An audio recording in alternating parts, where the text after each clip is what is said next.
bonjour à tous, bonjour à ceux qui sont là en tant qu'intervenants et puis en tant que participants.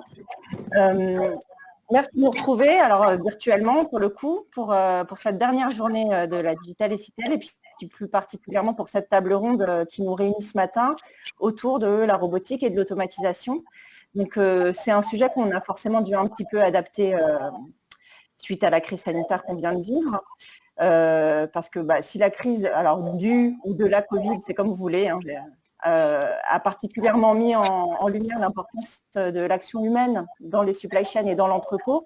Qu'en est-il aujourd'hui des outils robotiques et automatisés? Parce que c'est aujourd'hui de nombreux prestataires industriels, distributeurs, e-commerçants se sont dotés de ces solutions innovantes pour améliorer leur productivité, diminuer les TMS, réduire la surface de leur site. Du coup, est-ce que cette crise a marqué un coup d'arrêt? Est-ce qu'elle incite à investir davantage? On a réuni des spécialistes pour en discuter. Donc, je vais vous laisser vous présenter à tour de rôle et présenter également les sociétés pour lesquelles vous travaillez. Sophie? Très bien, je m'appelle Sophie Comte, je suis le directeur business de Remus Logistique. Alors Remus Logistique dans le monde, c'est environ 750 sites, un peu plus de 5 milliards 8 au global et environ 33 000 collaborateurs. En France, on a environ une trentaine de sites, environ 1300-1400 collaborateurs et également nous faisons entre 280 et 290 millions d'euros. Est-ce que je passe la parole à Alexandre? Oui, bonjour à tous. Donc moi je suis Alexandre Jordan, je suis en charge du développement de la partie système qu'on a le temps de développer pendant cette conférence. Donc je travaille pour Jugendreich. Jugendreich, donc société allemande, je crois que le nom c'est pas de société familiale fondée en 1953 et la référence de l'intralogistique avec une gamme, on va dire, complète de manutention, des systèmes de stockage, des services, des financements également. Jugendreich propose une offre ultra-logistique globale. Moi, je suis en charge, plus précisément, moi, je suis en charge donc, de développer la partie logistique système chez Jugendreich. Donc, c'est un ensemble de 4 métiers qui reprend la partie structure, la partie chariot système, la partie AGV et la partie projet qui nous concerne aujourd'hui. Donc, je suis en charge de développer ce business donc, pour Jugendreich France.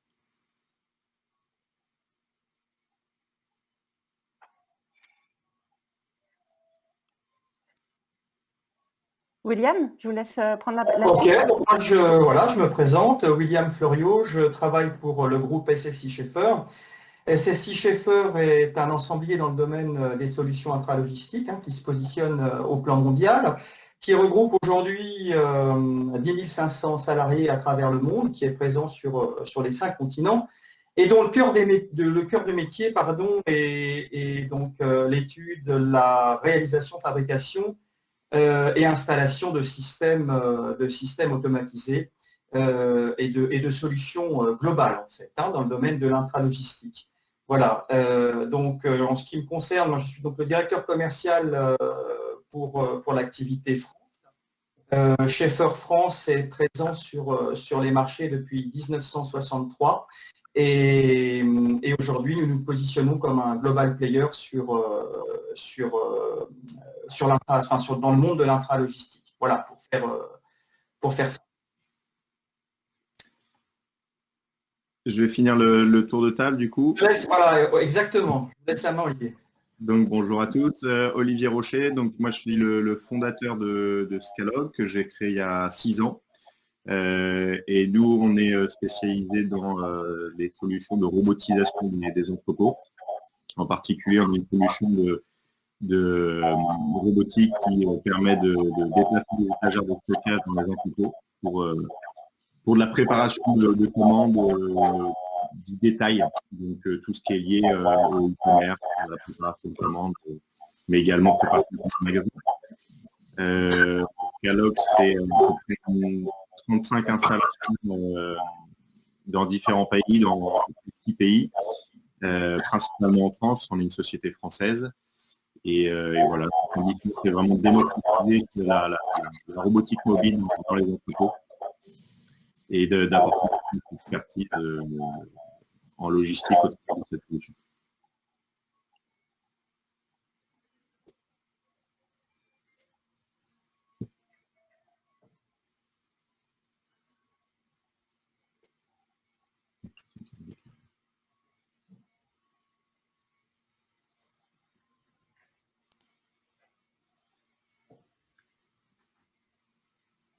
Lorraine? Ah, je crains qu'on ait... Ouais. Oui. Voilà. Ah, on a coupé la vidéo. C'est bon? Oui.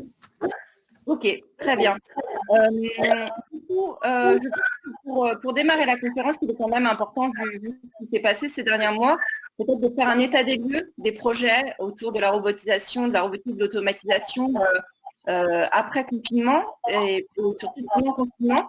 Qu'est-ce qui s'est passé pour vous, pour chacune de vos entreprises durant cette période alors, inédite et exceptionnelle, mais c'était énorme.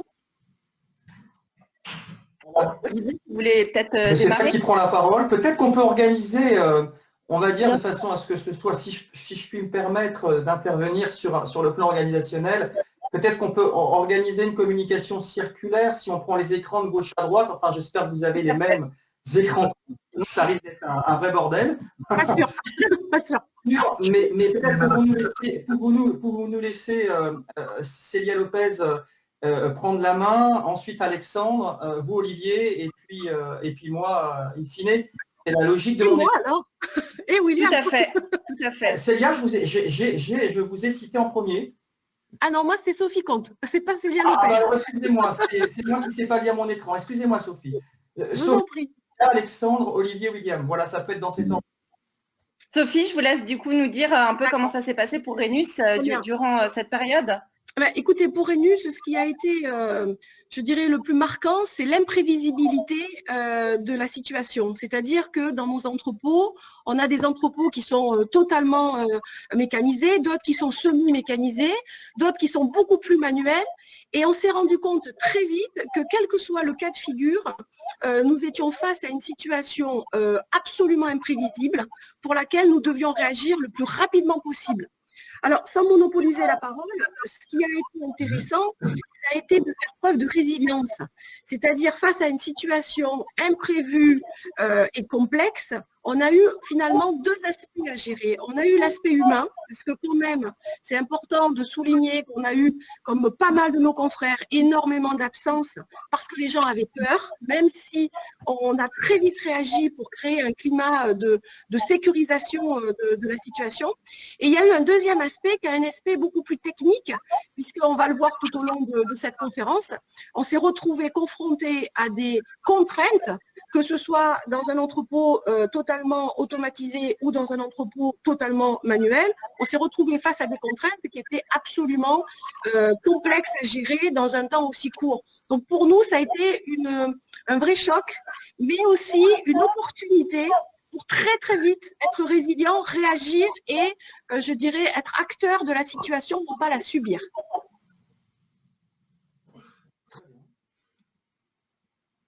Je laisse la parole à Alexandre. Oui. Oui, donc c'est vrai que je vais rebondir un petit peu sur ce que disait Sophie. Je crois que ça a été une crise humaine avant tout. Nous, on s'en est rendu compte parce que forcément, on accompagne nos clients sur une partie qui était importante, qui était le SAV, même si beaucoup ont connu la phase de télétravail, qui la connaissent encore. Hein. On parlait sur le fil de après confinement, je dirais qu'on y est encore, hein, malheureusement. On a encore beaucoup de sites qui sont pas forcément accessibles. C'est encore très très compliqué. Les gestes barrières ont compliqué beaucoup de choses. Les absences ont compliqué énormément de choses. Donc ceux qui étaient déjà, on va dire, automatisés ont eu peut-être cette facilité on va dire, de moins être impactés au niveau de leur business, bien que. Mais oui, ça nous a appris, je crois que cette crise va avoir un impact sur notre façon de travailler et sur notre façon d'appréhender un petit peu toute cette partie. Un grand changement, effectivement, chez Julian Rich pour accompagner nos clients. Et je crois qu'on est encore en phase d'apprentissage là, de cette pandémie. Donc, Donc c'est difficile de vous dire encore si l'état des lieux après le confinement, parce que j'ai l'impression que malheureusement, on n'en est pas encore tout à fait sorti, quoi.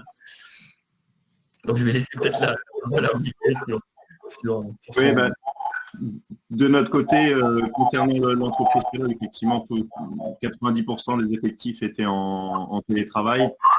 Évidemment, nous, c'était surtout l'impact aussi pour nos clients et l'activité de nos clients qu'on a pu suivre. C'était assez intéressant parce qu'on a des clients dans des domaines très différents. On travaille on a des clients dans l'e-commerce, dans l'industrie pharmaceutique, dans les activités magasins, mais on a pu observer, je dirais, des activités qui se sont arrêtées net, des entrepôts qui se sont complètement arrêtés, et puis d'autres qui ont surperformé. Donc, il a fallu, je dirais, à ce moment-là, nous, assurer un niveau de support auprès de nos clients, tout en décalant un certain nombre de projets. Des projets d'installation ont dû être décalés. Donc, on est dans la phase justement où on essaie de monter la pente, entre guillemets, sur les projets qui étaient prévus pour la période de confinement. Et voilà, pendant la période de confinement, surtout assurer un niveau de support suffisant pour assurer la continuité de service des entreprises équipées de notre pays. D'accord. Très bien. Donc en ce qui concerne la société Schaeffer, je rebondis sur ce que tout le monde effectivement a pu présenter. Il a fallu effectivement se réadapter à une crise sanitaire inédite, et donc à un arrêt brutal du business et de l'activité. Néanmoins, moi, ce que je pense, c'est que concernant cet état des lieux lié notamment à l'après-Covid, je pense que le virage qui a été amorcé maintenant depuis quelques années en termes d'automatisation par rapport aux industries positionnées en France, qui d'ailleurs récupèrent un peu le retard qu'elles avaient pris par rapport à certains de nos pays européens, est amorcé. Donc il est amorcé, celui-ci s'est arrêté, on va dire, brutalement là, suite à cette crise inédite, mais moi je pense qu'effectivement on n'arrête pas le cours de l'histoire et que de toutes les façons les entreprises dans un contexte globalisé de concurrence fort, quels que soient d'ailleurs les secteurs d'activité, ont toujours besoin de plus d'agilité, de flexibilité dans leur traitement des flux, et je pense qu'effectivement si, croisons les doigts, il n'y a pas de seconde vague et de reconfinement à venir évidemment dans les mois à venir, les projets qui ont été stoppés donc pour le moment, de manière à ce que les entreprises également puissent se recentrer sur leurs priorités, vont de toutes les façons redémarrer donc dans les mois à venir.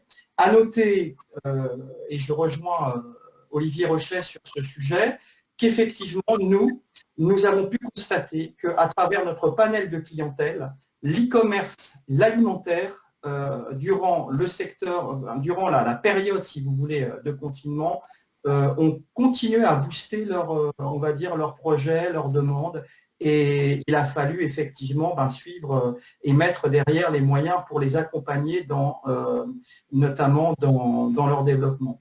Voilà, donc ce que, en tout cas, moi, je pouvais dire sur cette question. Alors, on a perdu... On a perdu quelqu'un? Non, non, c'est bon? Ouais. Non, justement, c'était l'organisation. Non, tout va bien. Donc oui, c'est ce que je disais. J'ai l'impression que nous sommes plus. Enfin, voilà, nous sommes 4. William, vous entendez? William, vous m'entendez? Ah, ça y est, on vous entend. Voilà. Il y a Lorraine qui je suis en train de parler. Ouais. Ah ben je l'entends pas, je ne sais pas pourquoi. Ah. Oui, donc c'est embêtant si vous ne m'entendez pas. Vous m'entendez là, William, ou pas? William? Non. Bon. Ah, William, je me permets d'intervenir, Lorraine. Est-ce que vous m'entendez, William? Là, oui. Au moment, oui. Oui, est-ce que vous avez un casque à portée de main? Je pense que ça serait bien que vous mettiez un casque parce que Lorraine parlait et a priori vous ne l'entendiez pas. La problématique, c'est que je n'ai pas de casque et que j'entends tout le monde correctement, donc je ne sais pas. Je ne sais pas vous dire. Je n'ai pas de casque à portée de main. William, est-ce que vous m'entendez là désormais? Ah non, je pense que vraiment il ne m'entend toujours pas. Ça va être embêtant. Alors, c'est pas grave, Lorraine. Si William nous entend, faites votre intervention et puis de toute façon, on vous peut-être à la main. Allez-y, Lorraine. Ce que je voulais dire, justement, pour rebondir sur ce que disait William, pour chacun d'entre vous, quels ont été, parmi vos clients, les secteurs les plus impactés et aussi ceux où les solutions d'automatisation et de robotique ont pris tout leur sens et pourquoi? Sophie, du coup, on va reprendre le tour. C'est très intéressant parce que nous, on a été confrontés à quelque chose très inattendu. Alors, la première chose, c'est que, par exemple, je vous donne un exemple très concret. Un de nos clients, il y a à peu près 6 mois, 6-8 mois, nous avions échangé pour pouvoir changer le système WMS. Je ne suis pas sur l'automatisation, mais quand même, c'est très important ce que je vais dire. C'est-à-dire que le système WMS, à l'époque, était un petit peu, disons, obsolète. Et donc, on avait fait tout un travail pour justement convaincre le client qu'il fallait absolument aller sur quelque chose de beaucoup plus moderne. Ça, c'est fait. Quand il est arrivé ce fameux Covid, et c'est là où je rejoins ce que dit William, il est arrivé quelque chose d'assez étonnant. C'est une entreprise qui est spécialisée dans tout ce qui est retail spécialisé, on va dire, réseau de distribution spécialisé. Ils nous ont demandé en 4 jours d'être en capacité de pouvoir ouvrir la partie e-commerce, alors que jusqu'alors, ils étaient sur un réseau de distribution classique. 4 jours, comme d'habitude, il faut 4 mois. Donc, bien entendu, on n'a pas fait 4 jours, mais on a fait 8 jours. Et on a fait 8 jours. Pourquoi? Parce que justement, quand on parle d'agilité, heureusement que 8 mois avant, on avait anticipé le coup et on avait dit d'une manière ou d'une autre, il va falloir être beaucoup plus agile dans le futur. Et il s'est avéré que le futur est arrivé beaucoup plus vite que prévu. Donc ça, ce sont des exemples concrets qui montrent que effectivement l'agilité de l'entreprise, c'est constamment qu'on doit la travailler. Et d'autant plus quand arrivent des faits comme ça, on se retrouve dans des situations d'urgence. Pour la partie mécanisation, il y a quelque chose qui nous a fait énormément progresser le Covid, c'est notamment les gestes barrières. Quand on voit les gestes barrières et notamment quand on regarde le déchargement d'un container. Déchargement d'un container, aujourd'hui, dans la plupart des cas, ça reste extrêmement manuel. C'est-à-dire qu'on travaille comme il y a des décennies avec 2 personnes dans le container qui vont décharger. Mais quand vous avez 2 personnes qui ne peuvent pas être à moins d'1 mètre ou d'1,20 m de distance, comment vous faites? Donc, du coup, ça nous a fait réfléchir aussi. Alors, on a géré sur le très court terme avec des actions, je dirais, choc pour protéger les gens, mais on a enchaîné, je dirais, tout un système de réflexion pour travailler sur, par exemple, la capacité de faire du déchargement semi-automatique, voire totalement automatique en fonction des typologies des produits. Donc, vous voyez, et je vais m'arrêter là pour passer la parole à mes collègues, mais vous voyez la subtilité de cette crise, c'est que à la fois, si vous avez des fondamentaux qui sont solides, mais aussi en capacité de pouvoir rapidement je dirais, s'adapter à la situation, mais vous pouvez tirer une situation qui est plutôt une crise, vous pouvez en tirer un profit pour vous-même progresser, ou au moins pour vous confirmer que vous étiez dans la bonne direction. Merci Sophie. Alexandre, je vous laisse prendre la suite. Oui, c'est vrai que je vais rejoindre un petit peu ce que dit Sophie. De toute façon, je pense qu'on va être plus ou moins en phase. On s'est rendu compte pendant la crise qu'il y a eu des disparités énormes sur les différentes activités, forcément. Alors, on pense à la distribution qui a continué très très fort, à l'agroalimentaire qui a explosé, au e-commerce, comme disait William tout à l'heure. On pense aussi à l'industrie pharma qui a effectivement... pour certaines branches, eu effectivement un rebond très très important. Et je dirais que ceux qui avaient déjà réfléchi ou anticipé, alors évidemment, on ne peut pas anticiper ce genre de crise, mais qui avaient déjà prévu ou anticipé une automatisation ou un retravail de leur process, ont réussi forcément à avoir une visibilité. Ça a été beaucoup plus simple pour eux. On a eu un peu comme Sophie, nous aussi, un cas d'école qu'on a fait il y a quelques mois avec des chariots automatiques qui était évidemment pour déplacer. Au départ, ce n'était pas du tout dans cette intention ou d'anticipation du Covid, mais c'était uniquement pour éliminer on va dire, les déplacements de charges qui avaient très très peu d'intérêt pour lui en termes de valeur ajoutée. Donc, ils ont automatisé via 4 chariots automatiques. Et là, je les ai eus il n'y a pas longtemps. Ils nous ont dit, bon, il faut savoir qu'ils travaillent quand même, ces gens-là, en 3 à 8, 7 jours sur 7. Donc, ils nous ont clairement expliqué que l'automatisation a eu pour eux, alors forcément, ils auraient trouvé des solutions, hein. Ils auraient trouvé des solutions, ils n'avaient pas forcément le choix, mais ça leur a permis d'avoir forcément moins d'impact sur leur activité. Donc, ils en étaient très contents. On a dû, par contre, nous mettre en place un SAV parce que pour les accompagner sur une installation forcément en 3-8, 7 jours sur 7 dans l'agro avec une hausse de l'activité, on a dû être capable de les accompagner avec les problématiques de gestes barrières qu'on connaît, avec les problématiques humaines. Donc ça a été un défi aussi pour nous, hein, de pouvoir, ça je parle pour un dossier, mais on l'a eu sur beaucoup d'autres. Donc je voulais effectivement féliciter déjà de nos équipes la partie SAV parce que ça a été très très compliqué, ça l'est encore. Et on voit effectivement l'impact de l'automatisation sur cette crise qui leur a permis de le franchir, on va dire, avec plus d'aisance que certaines autres sociétés qui ont souffert effectivement et qui souffrent encore. Donc, je vais laisser la parole à Olivier. Oui, sur ce point, comme je disais tout à l'heure, effectivement, nous, on a des activités, enfin, on a des clients dans plein d'activités différentes.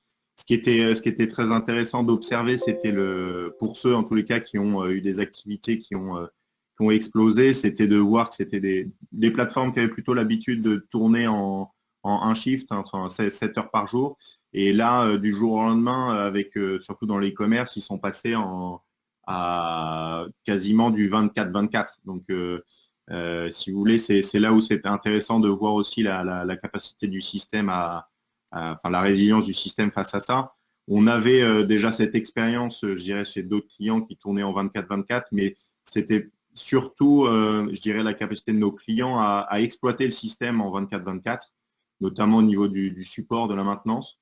Et je dirais que de ce côté-là, on n'a pas eu vraiment de difficultés. La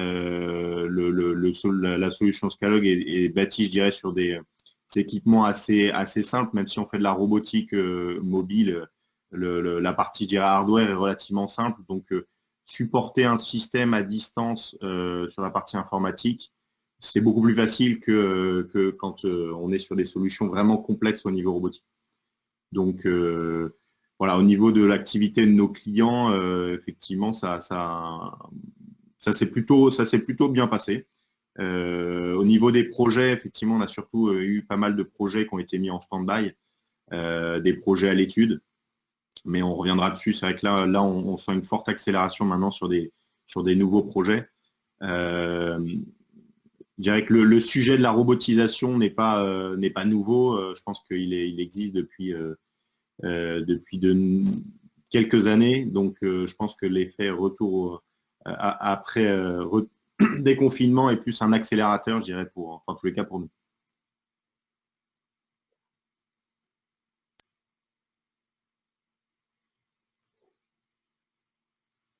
William, il faut remettre votre micro.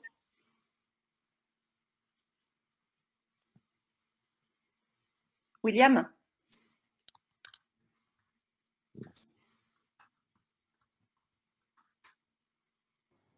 William, votre micro est toujours bloqué. Excusez-moi. C'est Célia Lopez. On vous écoute. Excusez-moi, voilà. Donc, effectivement, je rebondis un petit peu sur ce qui a été dit précédemment. Donc, effectivement, cette crise, pour nous, a eu des effets catalyseurs, mais pas les mêmes en fonction des différents secteurs d'activité. Donc, des effets négatifs d'un côté, des effets positifs, entre guillemets, de l'autre. Quand je parle effets négatifs, je parle des secteurs comme l'aéronautique, l'industrie automobile, le textile également, qui a été fortement impacté par cette En revanche, certains ont pu tirer leur épingle du jeu, certaines activités ont pu tirer leur épingle du jeu, comme l'alimentaire, l'e-commerce, l'industrie, la pharma et le bricot également. Alors nous, on a effectivement pu mesurer et jauger finalement l'impact positif dans les entreprises qui ont su traverser la crise avec comment dire, une activité soutenue, c'est tout d'abord que effectivement l'automatisation permet de réduire l'impact sur leur personnel. Et du coup, réduire l'impact sur leur production, sur leur capacité à gérer les flux, dans la mesure aussi où quelque part, finalement, les gestes barrières et la distanciation ont été facilités par le fait, en l'occurrence.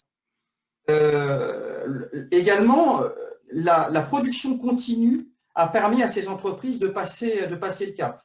C'est-à-dire que travailler H24 avec des systèmes automatisés qui sont conçus pour absorber, si vous voulez, des pics d'activité au moment de leurs études, permet justement dans de telles situations de pouvoir passer les pics. Et ça, c'est extrêmement important. Et je dirais que sur quand on regarde un petit peu tous ces facteurs pour éviter de faire des redites sur ce qui a été dit précédemment, eh bien, on a pu constater qu'effectivement, ces entreprises ont pu répondre à la demande, à la forte demande qu'elles ont été amenées à gérer parce qu'elles avaient les outils et les moyens qui leur permettaient donc de franchir ce cap. Voilà. Merci William, merci. Alors, je ne sais pas si on n'a pas perdu Sophie, je ne la vois plus. Si, mais du coup, Pardon ? Oui, je pense qu'on l'a perdue, en tout cas, je ne la vois plus à l'écran. Bon, on va avancer et puis elle nous rejoindra en route. Concrètement, du coup, quelle réponse est-ce que ça a apporté au quotidien et même dans l'absolu? Aujourd'hui, on est face à de nouvelles exigences, de la résilience, de l'agilité, de la durabilité aussi. Alors, c'était des exigences qui étaient déjà là, mais qui ont été vraiment amplifiées avec les crises. Ah, Sophie, je suis revenue. Donc, je disais, Sophie, quelles sont un peu les réponses et les actions concrètes par rapport à l'automatisation et la robotisation aujourd'hui et qui ont permis de faire avancer les projets et de poursuivre l'activité, vous, notamment chez Rhenus. Vous n'avez pas chômé pendant le confinement, pas du tout, et vous avez lancé un programme. Est-ce que vous pouvez nous en parler, Sophie? Et puis oui. Après, on reprendra le rythme. Alors, sur la partie, je dirais, automatisation, je vous ai parlé tout à l'heure du travail qu'on est en train de faire sur de la semi-automatisation de déchargement camion. Alors, moi, je vais un petit peu répondre différemment, c'est-à-dire qu'on a une autre type d'innovation sur lequel on est en train d'investir énormément et qui a donné un gros coup d'accélérateur, c'est tout ce qui est exosquelette. C'est-à-dire que en taquinant gentiment mes gars, puisque donc j'ai la responsabilité et des opérations et du développement. Et sur la partie opérationnelle, j'ai dit, écoutez les gars, c'est une opportunité unique de pouvoir passer de manager du XXe siècle à manager du XXIe siècle. Et notamment les exosquelettes sont quand même, je dirais, des outils extrêmement intéressants pour pouvoir être en capacité d'épauler le collaborateur. Par exemple, si vous avez des exosquelettes qui sont capables de porter eux-mêmes jusqu'à 8-10 kilos tout seul, ce qui veut dire que le collaborateur ne porte que ce qui est au-dessus. Donc, entre à la fois la semi-automatisation d'un container plus l'utilisation d'exosquelettes, notamment dans des zones un peu confinées, voyez-vous, dans la zone de préparation, ça peut être un élément extrêmement prometteur pour pouvoir, je dirais, de manière simple, accompagner l'humain. Après, sur la partie purement robotisation, évidemment que ce qui est intéressant, et notamment chez Scalog, c'est effectivement la possibilité d'avoir un opérateur qui est isolé et qui, de toute façon, comme on est sur du goods to man, va se retrouver isolé. Et donc, ça nous permet de faire face au taux d'absentéisme, ou quand parfois on a des préparations qui nécessitent un travail d'équipe complet. Donc là, ça nous rend moins fragiles et plus que jamais, ce type de solution est intéressante sur certains de nos clients. Donc, vous voyez, c'est plutôt un panel de plusieurs cas que nous investiguons en fonction de l'activité dont nous avons la responsabilité.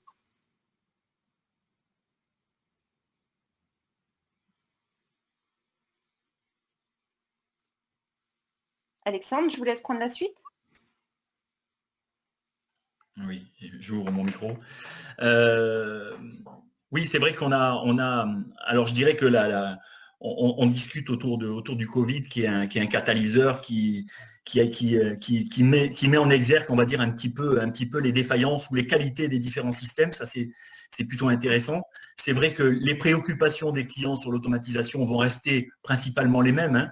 Ça va être quand même d'avoir, de mesurer on va dire, dans les différentes solutions automatisées, de pouvoir améliorer leur productivité, de pouvoir améliorer forcément les conditions de travail. Et là, on rejoint effectivement cette crise, hein, sur les conditions de travail, puisque les distanciations, beaucoup de choses qu'on s'est rendu compte dans l'automatisation qui avaient un impact fort avec cette crise. Et on se rend compte aussi justement que cette partie-là est une chose qui va impacter, on va dire, dans l'avenir, parce que quand on fait les études automatiques, on a évidemment différentes hypothèses, différentes choses qui rentrent dans le spectre au niveau d'un patron. Et cette crise-là va forcément faire partie à part entière, je pense, des hypothèses qu'on devra prendre en compte dans la mise en place d'un process ou d'un magasin automatique. Donc, ça va être, je pense, ça va forcément avoir son importance dans le temps. On a forcément la gestion dans l'automatique des pics d'activité. Et là, on rejoint aussi encore une fois cette crise-là, hein, parce que les pics d'activité, ben là, on en a eu. Hein. On en a eu pour différents secteurs. On en a eu qui se sont effondrés, malheureusement. Il y en a d'autres qui ont explosé. Mais dans tous les cas, on voit que ces pics d'activité, d'ailleurs, c'est la première préoccupation des responsables de la supply chain, c'est de savoir mesurer justement leur activité. C'est très compliqué pour eux. Donc, un magasin automatique va permettre aussi de lisser, d'avoir une meilleure visibilité. Ça, c'est quand même important. On a aussi une autre problématique, hein, qui va être les problématiques de foncier, ce qu'on rencontre assez souvent, c'est-à-dire que vous pouvez avoir un industriel qui ne veut pas forcément déplacer son outil de production, qui veut rester pour des raisons foncières sur leur site ou des raisons géographiques également. Et l'automatisation va être aussi une réponse, puisque forcément on va densifier, puisque c'est souvent des systèmes qui montent plus haut, qui densifient. Donc ça peut être une solution aussi à des problèmes de prix de terrain, de foncier chez nos clients. C'est quelque chose qui revient assez fréquemment. Et évidemment, on parle de plus en plus, parce qu'on dit que c'est le mal du siècle, les TMS. Donc c'est une préoccupation aussi des patrons, c'est d'avoir effectivement des postes de préparation ergonomiques, puisque quand c'est ergonomique, c'est plus productif. Donc je veux dire, les deux se rejoignent. Donc forcément, on a un intérêt à avoir des postes de travail ergonomiques et éviter les TMS qui ont un coût pour les entreprises qui est quand même assez important. Donc c'est aussi un facteur qui arrive rapidement sur l'automatisation. Donc voilà, après les facteurs, il y en a beaucoup. Je vais laisser aussi Olivier effectivement en parler, mais c'est des choses qu'on avait déjà avant, qui vont être un petit peu transformées avec cette crise-là, parce qu'il y en a certains qui vont être accentués. Mais je dirais que la problématique, comme disait William tout à l'heure, on a l'automatisation est quand même quelque chose qui est en forte expansion. Nous, on le voit sur les offres de chariots automatiques, pour parler d'eux en particulier, qui est quelque chose qui est en train d'exploser. Donc forcément, c'est déjà quelque chose qui était déjà actif depuis quelques années. Oui, je rejoins tout à fait les différents points d'Alexandre sur les enjeux d'agilité, de comment gérer la croissance. Pour appuyer un peu ce discours, je vais vous montrer un peu en vidéo ce qu'on est capable effectivement de faire. Non, ça marche pas, c'est pas grave. Mais si vous voulez, nous on a une. Et si vous voulez, on lance une vidéo. Vous pouvez peut-être l'envoyer effectivement. Oui. On va lancer la vidéo. Je demandais à Célia ou Léonie de la lancer. Mais effectivement, pour expliquer un peu les exigences, nous, on observe déjà que 40% des entrepôts fonctionnent à la fois avec des activités B2B et des activités B2C. Donc, c'est des activités qu'il faut pouvoir gérer dans un même entrepôt. Ça apporte beaucoup de complexité. Et forcément, avec la montée du e-commerce, ça nécessite des solutions qui sont à la fois agile en termes d'éléments de stockage, mais agile dans ce que nous on appelle la station Goods-to-Man, là où l'opérateur va travailler. Donc, vous le voyez effectivement au travers de la vidéo, l'environnement de travail finalement est essentiel pour l'activité de picking, parce que ça permet un certain nombre de choses. Déjà, l'opérateur ne se déplace plus, donc on va gagner en efficacité, on va gagner en notion de sécurité pour l'opérateur et puis aussi pour les vols. On a des cas de vol parfois dans les entrepôts, donc forcément on est plus à même, je dirais, de maîtriser l'ensemble des stocks en ayant une solution où on va séparer, je dirais, la zone de préparation et la zone de stockage. La protection aussi des opérateurs, parce qu'ils vont, dans le contexte effectivement sanitaire actuel, ils vont être moins à même d'avoir des échanges. Voilà. Et puis c'est surtout, nous, je dirais, ce qu'on met beaucoup en avant dans notre solution, c'est l'agilité. Ça répond en grande partie aux problématiques qui existaient avant le Covid et qui existent encore plus, je dirais, aujourd'hui. C'est la capacité à faire évoluer le système, à l'adapter à différents contextes.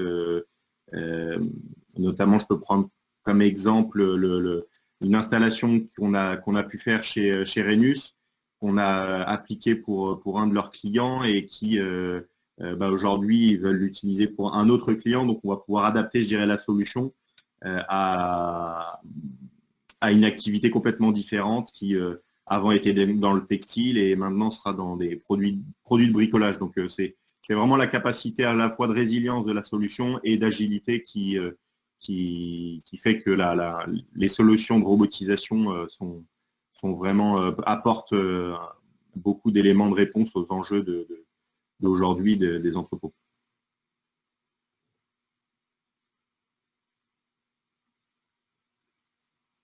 William, je vous laisse prendre la suite si vous m'entendez. Voilà, donc cette fois-ci, j'évite d'oublier d'ouvrir le micro. Donc, je reprends le relais. Merci Olivier.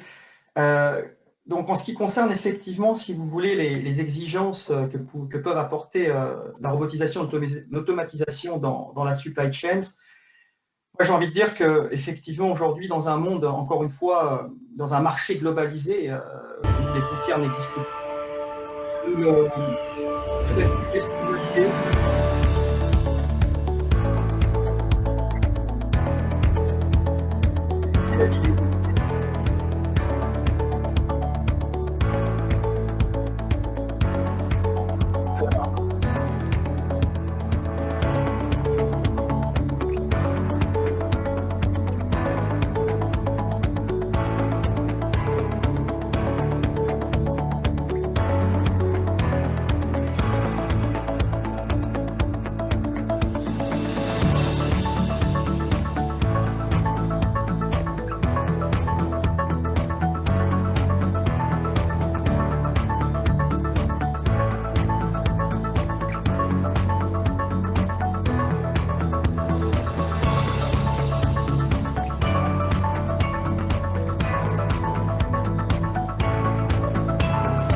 Voilà, donc je reprends le fil de ma conversation du coup, puisque c'était difficile pour moi de m'exprimer avec le son. Alors simplement, oui, ce que je disais, c'est qu'effectivement, dans un concept de marché globalisé, mondialisé, où les frontières n'existent plus, où la concurrence est féroce, hein, et où le diable se cache dans les détails, hein, on regarde aujourd'hui, on va dire de façon très pointue, le traitement des flux. Et ce qui fait la différence, c'est d'être capable d'être le plus agile possible, notamment pour pouvoir répondre à la demande de ses clients, donc de compresser en permanence le temps de traitement des flux pour pouvoir répondre au mieux et au plus vite par rapport à la demande. Donc effectivement, je dirais que dans ce contexte-là, les systèmes automatisés ont un avenir indéniable et comme je le précisais en tout début d'entretien, le trend ne sera que renforcé, hein, encore pendant de très longues années, et ce, effectivement dans un grand nombre de secteurs. Si on rajoute à ça que le fait qu'effectivement ça permet également de réduire très fortement les TMS et d'améliorer l'ergonomie des postes de travail, je crois que ça a été évoqué précédemment, on peut également indiquer qu'aujourd'hui, les systèmes automatisés permettent, dans les schémas directeurs des investissements prévus au sein des entreprises, eh bien, aussi d'avoir un levier, d'agir comme un levier sur la réduction des coûts d'investissement concernant la réalisation des bâtiments. Parce qu'on va massifier les surfaces exploitées et le faisant, on va là aussi effectivement faire des économies d'échelle, ce qui n'est pas négligeable lorsque effectivement on investit sur ce type de système. Enfin, j'ai envie de dire que la flexibilité des adaptations des systèmes qui permettent d'évoluer également avec l'évolution des marchés, c'est-à-dire qu'aujourd'hui, les systèmes que nous mettons en œuvre chez nos clients ne sont pas figés. On est en permanence en capacité d'étudier des évolutions à l'intérieur des systèmes commercialisés pour les rendre plus agiles, pour les rendre mieux adaptés aux évolutions des marchés de nos clients. Et ça, c'est également un point essentiel qu'offre l'automatisation aujourd'hui dans le monde dans lequel nous vivons. Voilà. Je terminerai peut-être sur un point concernant effectivement le pilotage de ces systèmes, parce que on va dire toute la complexité et toute la capacité que peuvent rendre ces systèmes automatisés, il ne serait pas optimal si nous n'étions pas en capacité d'offrir un pilotage de ces systèmes adaptés aux exigences également de chaque entreprise. Ce qui veut dire qu'effectivement, toutes les couches qui permettent de piloter ces systèmes, les WMS, les WCS et j'en passe, doivent être partie intégrante effectivement de nos solutions, parce que innover, c'est bien. Proposer on va dire tous les jours de nouvelles solutions, c'est bien, il faut le faire, mais être en capacité d'avoir les outils pour piloter de façon optimale toutes ces solutions, c'est aussi un enjeu considérable que l'on doit intégrer dans on va dire dans nos sociétés. Voilà. Donc une fois. Voilà, je voulais effectivement apporter un éclairage sur ces points qui me semblent effectivement être très importants. Voilà. Merci William. Alors le temps s'est raccourci. Du coup, je voudrais qu'on passe assez rapidement sur, aujourd'hui, qu'est-ce qui se passe? Est-ce que les projets reprennent? Est-ce qu'on assiste à une baisse des investissements? Et puis, Alexandre, ce que je propose, c'est que durant votre réponse, on passe la vidéo que vous nous avez envoyée sans le son pour qu'on puisse voir également ce que vous proposez. Ça marche. Sophie, je vous laisse démarrer comme d'habitude.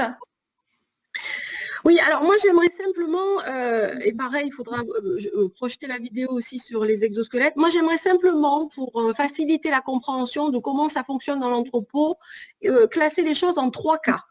Vous avez le cas où vous misez sur l'humain, c'est-à-dire comment faire pour que la partie humaine, quand vous avez par exemple besoin d'énormément de flexibilité parce que les flux sont extrêmement différents et que vous ne pouvez pas rentrer dans quelque chose d'automatisable, tout simplement parce que les flux ne le permettent pas. On peut miser sur l'humain pour faire en sorte que justement les exosquelettes permettent de rendre les process plus agiles, réduisant les TMS et s'assurant également que la productivité puisse être améliorée. Donc là, par exemple, vous avez des exosquelettes qui sont en capacité de supporter jusqu'à 8 kg et surtout qui permettent de rendre facile certains mouvements à nos opérateurs. Donc là, on est sur une solution qui est 100% liée à l'humain, avec derrière un WMS qui va lui permettre de travailler comme s'il travaillait sans ce support. Là, vous voyez, la dame a la possibilité de poser sur son exosquelette une charge en travers et pour autant, elle est donc autonome, elle n'a pas besoin d'avoir 2 personnes pour pouvoir l'épauler. Donc là, quand on regarde la crise sanitaire et justement la difficulté que l'on avait d'avoir des personnes trop proches, le port à 2 peut être réglé avec ce genre de matériel. Ensuite, il y a une deuxième catégorie.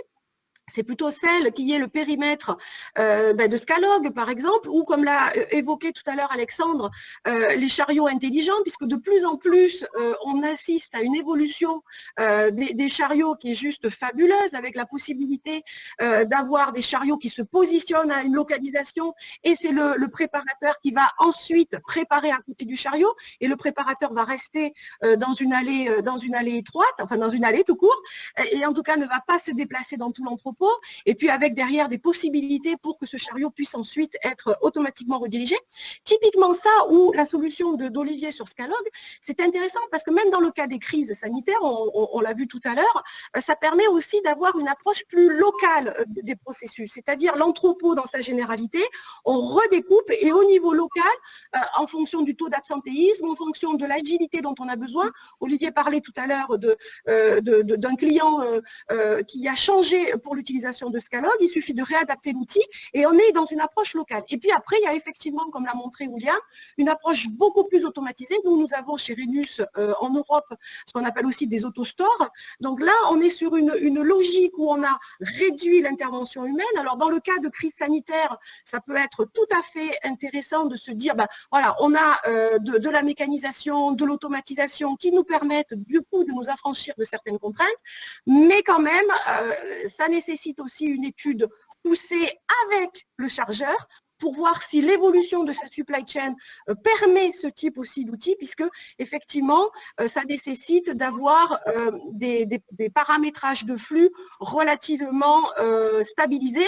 Alors évidemment, comme l'a dit William, tout est évolutif, hein, mais ça nécessite aussi un autre type d'approche, puisque là, on est sur une approche beaucoup plus globale dans l'entrepôt. Voilà, moi je pensais que c'était important de bien redifférencier quand on mise vraiment sur la partie purement de l'opérateur ou du préparateur, la partie plus localisée dans l'entrepôt avec certaines zones qui sont semi-automatisées, comme tout à l'heure aussi je parlais du déchargement container, et puis une partie beaucoup plus globale dans l'entrepôt avec une mécanisation et une automatisation beaucoup plus poussée, je dirais, qui a beaucoup d'avantages, qui a d'autres aussi, bien entendu, contreparties, mais qui est une autre approche dans la façon de voir la logistique. Voilà pour, je passe la parole à je ne sais plus si c'est Alexandre d'habitude. Alexandre, voilà. Alors, je ne sais pas si on peut lancer la vidéo et peut-être couper le son. Alors là, la question, elle est assez complexe. Hein, continue de tourner aujourd'hui comme hier. Cependant, tout semble aller plus vite. C'est parce que le monde est de plus en plus interconnecté et que les livraisons se font presque toujours en temps réel. Bon. Je vais essayer de parler par-dessus, de parler plus fort. La mobilité nécessite une structure solide. Il y a différents cas. Hein. Des patients retrouvent une nouvelle vie. Déjà lancé, de nouveaux projets voient le jour. Un an et demi, 2 ans. De jeunes enfants s'émerveillent. Sur ce type de projet-là, qui n'ont pas été remis en cause, hein, puisqu'ils étaient mais déjà qui rend tout cela possible. Du client. Vous avez ensuite des branches de métier qui vont Jungheinrich apporte la solution. Mais je vous avoue que c'est compliqué de parler avec la vidéo derrière. Je vais baisser le son. fort de notre longue expérience, nous établissons continuellement de nouveaux standards dans l'entrepôt. Là, vous voyez quand même sur la vidéo avec des solutions sur mesure parfaitement adaptées aux objectifs et aux spécificités de votre entreprise. Les structures, les chariots automatiques, les magasins, le produit. Jungheinrich est votre interlocuteur unique pour des solutions fiables. À chaque étape, de l'étude à la conception, de la réalisation et la mise en service, jusqu'à la livraison de la solution clé en main. Mais même après la mise en œuvre, nous restons toujours à vos côtés.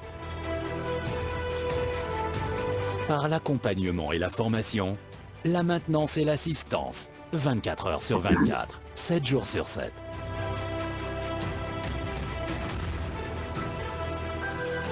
C'est ainsi que Jungheinrich garantit une efficience et une productivité croissante de l'intralogistique et la satisfaction de ses clients, ainsi que de leurs propres clients. Qu'elles soient petites, moyennes ou encore internationales, les entreprises bénéficient de notre expertise. Faites confiance à Jungheinrich. Nous vous apportons. Bon, j'ai essayé de... Oui. Juste 2 secondes pour vous dire que on arrive sur le temps des questions-réponses. Donc, ce sera votre dernière intervention à tous. Si on peut essayer de faire court, parce que il y a tout ce qu'on vient d'échanger suscite pas mal de questionnements sur la plateforme. Voilà. Alors, Alexandre, je vous laisse. Je vais essayer de faire vite. Donc effectivement, on se rend compte que cette histoire de pandémie, de Covid, elle va impacter forcément la culture d'entreprise. Mais il y a quand même quelque chose d'intéressant. Il y a eu effectivement un sondage qui a été fait par le cabinet Ernst & Young, qui est le cabinet, on va dire, d'audit financier, l'un des plus gros au monde, qui a fait un sondage post-pandémie. Donc c'est intéressant parce que c'est très récent, qui prouve, alors on parlait tout à l'heure des chariots automatiques. Pour les chariots automatiques, donc on ne parle pas des véhicules pour les particuliers, on parle vraiment effectivement de l'entrepôt. Dans l'optique, dans la tranche 2030-2040, donc on est loin sans être trop loin, hein, c'est dans une dizaine d'années, le marché va passer de 80 milliards à presque 300 milliards de dollars. Donc on se rend compte que de toute façon la tendance est déjà lancée sur ça. Je pense que ça rejoint d'ailleurs, effectivement le projet, que ça rejoint les différents systèmes automatisés. La crise va être juste un catalyseur, va juste accélérer pour certaines activités, risque peut-être de le ralentir pour d'autres, parce que forcément, on a des projets qui ont été ralentis dans d'autres branches d'activité, on ne va pas se leurrer, mais voilà, tous ne sont pas égaux en fonction effectivement en fonction de leur activité, évidemment. Voilà. Olivier, oui, rapidement, en quelques mots pour notre part. Donc, de façon globale, nous, on a observé qu'effectivement, il y a eu un arrêt des projets, des investissements, des projets d'investissement au moment du confinement, un peu dans une panique où je pense les directions, on ne savait pas trop où tout ça allait nous amener.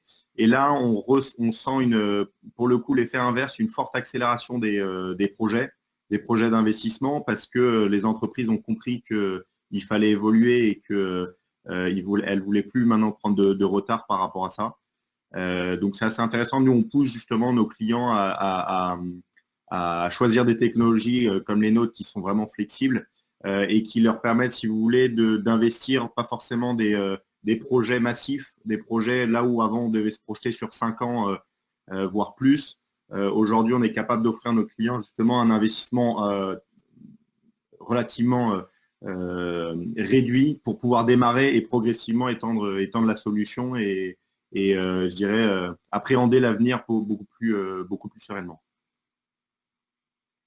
William, je vous laisse conclure avant que je lance une ou deux questions. Ouvert, donc merci. Moi, je voudrais faire en guise de conclusion, puisque effectivement on arrive au terme de ces échanges. Je voudrais en fait faire une petite synthèse sur la capacité d'agilité, de flexibilité des systèmes automatisés sur les différents marchés. On va prendre l'exemple de la crise sanitaire qu'on vient de passer, et je vais prendre l'exemple de 3 de nos clients, dont un qui est leader de l'e-cigarette sur le secteur son secteur, et qui, du coup, pour pouvoir aider à l'effort national de fabrication de gel hydraulique, a modifié un tant soit peu sa prod et son système de distribution adossé à la production pour fabriquer du gel hydroalcoolique. Ça, c'est un premier exemple qui illustre un petit peu tout ce qu'on a dit depuis le début de ces échanges. On a eu également un de nos clients qui est leader dans le domaine de la répartition pharmaceutique et qui a, durant la crise du Covid, multiplié par 3 le traitement donc, de ces demandes, de ces commandes.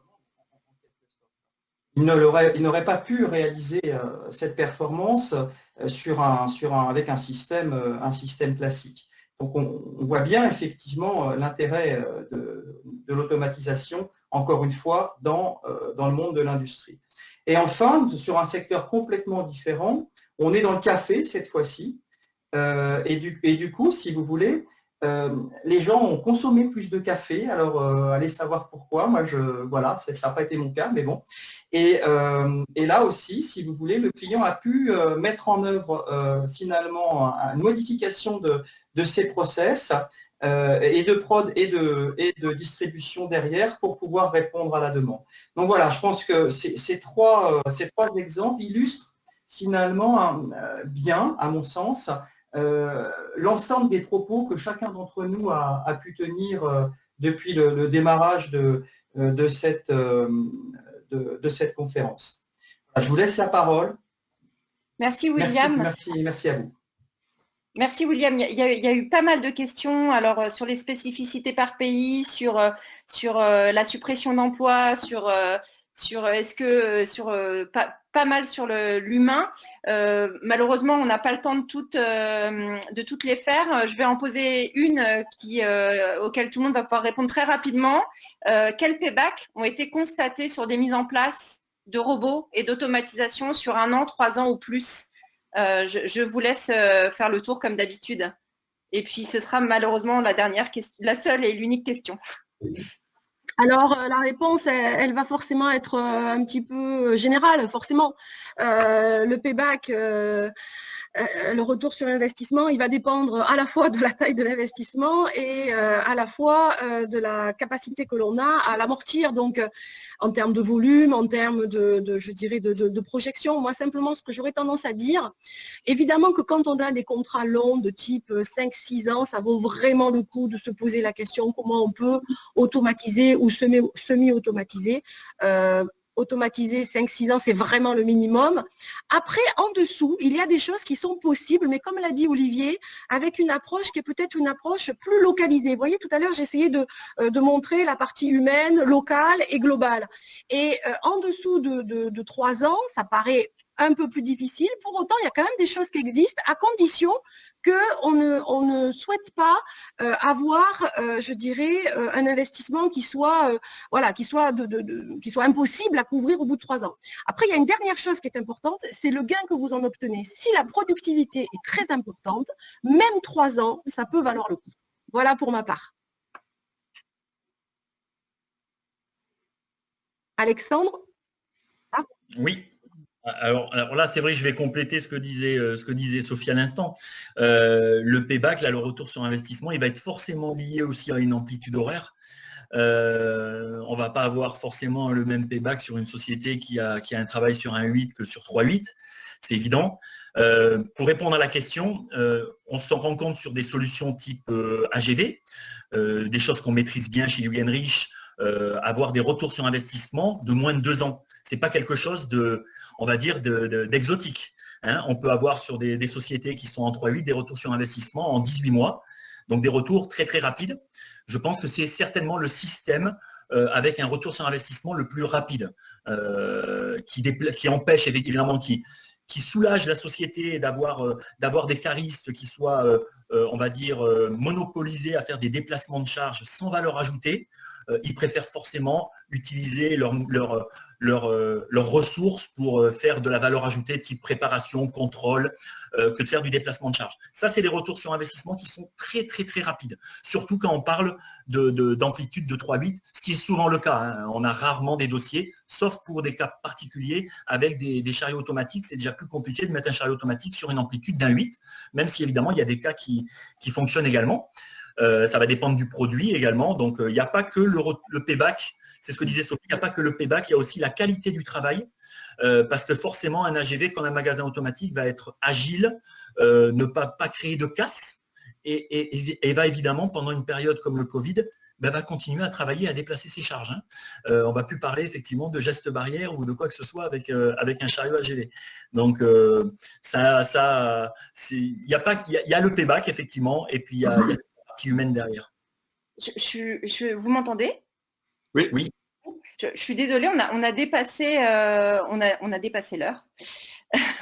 Il est 11h01. Olivier, William, est-ce que vous voulez ajouter quelque chose à ce qui a été dit par rapport à la question ? En deux mots, nous, ce qu'on observe en général chez nos clients, c'est des paybacks qui sont sur 2-3 ans. Donc effectivement, l'impact, il est lié à la densification de stockage qu'on peut avoir, l'effet effectivement de productivité, et puis c'est surtout pour répondre à la question de la suppression d'emplois. En fait, le gros atout de l'automatisation, de la robotisation des activités de picking, c'est de pouvoir vraiment recentrer l'opérateur sur sa valeur ajoutée et lui éviter de faire, là où il faisait 15 km par jour, de marcher toute la journée, vraiment de pouvoir avoir une réduction des déplacements, et puis surtout avoir un environnement de travail qu'on va pouvoir je dirais agencer là où c'est pas possible sur des milliers de mètres carrés d'entrepôt.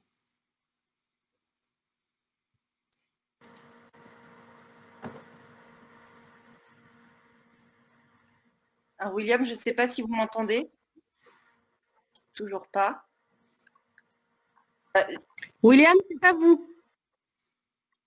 Oui, ok. Donc simplement, je pense que le principal a été dit concernant notamment les ROI. Je rajouterais peut-être juste un point, c'est en fonction des schémas. C'est vrai que la typologie des produits, la valeur ajoutée à laquelle ces produits distribués sont rattachés a un très fort impact sur notamment ce que l'on attend d'un ROI. Voilà.